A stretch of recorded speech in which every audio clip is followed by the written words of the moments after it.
To go over some of these wood artifacts that I found deep within the creek. It took me about 5 years. This particular one, on the 5th year that I was digging, this was one of the first ones I found.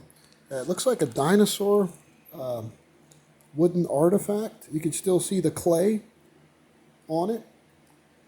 And I think that's how it survived. Based on the clay, it preserved it. Otherwise, I think it would have just eroded, but this is not your normal typical wood.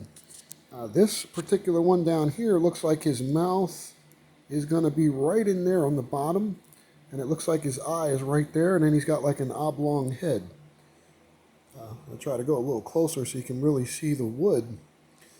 But this particular wood is authentic. It did survive in the ground, which normally, like I said, wood doesn't survive in the ground like that. This guy here looks like his eye goes right there, and in his mouth it looks like he's got a little tongue coming out. Okay, I really am cautious with these because they're fragile. The one that I had, it reacted when I brought it out of the water. It just started to react and it actually broke.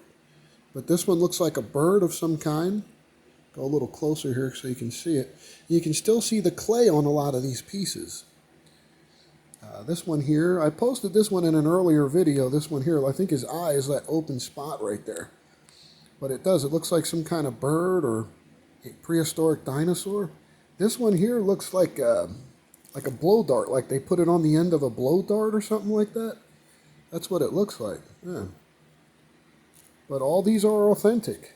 In other words, I dug them up from the creek, deep within the creek.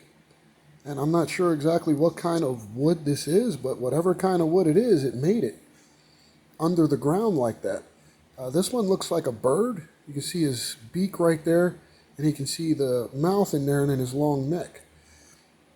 I'm guessing they cut these out with some kind of laser. I'm not exactly sure, but they are authentic. This one looks like some kind of bird or something like that. This is one of my favorite ones right here that I dug up. Now, amazingly, this stayed intact. I'm very careful with this one because it's fragile. It looks like his mouth is open right in here, and I believe his eye is up in here, and then he's got like a fin, and then his neck right there. I'll go a little closer here so you can see it, and you can still see the clay all over him. Okay, and then this one here looks like an extraterrestrial because his mouth is going to be right in there. And I think his eye is somewhere in there, and then he's got like an oblong head. Okay, so yeah, all these made it from being buried in the creek, deep down in the creek. Now I'll show you the other one here that broke. Hold on one second, let me pause it.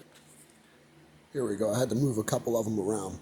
Now this particular piece, it was longer. It kind of looked like this one up here. It looked like that one because there was another piece to it. But when I brought it out the creek, it reacted. You can see the wood just like started to react. You see how it went up? Now, the amazing thing about this particular piece, and you'll see this, is that something burned that. Some type of laser burned that. See what I'm saying? So there must be some kind of DNA or something within that piece right there. That's what got me out of all the pieces, that burn mark right there. There's some kind of laser that they used to cut it out. But what got me is how it reacted when it was wet. It was totally flat, like the rest of these pieces. It was totally flat. And then after it dried up, it just reacted. And you can see what I'm saying. You see how it just reacted up, like the wood just came alive. So I'd love to get these into a laboratory and find out exactly what they are.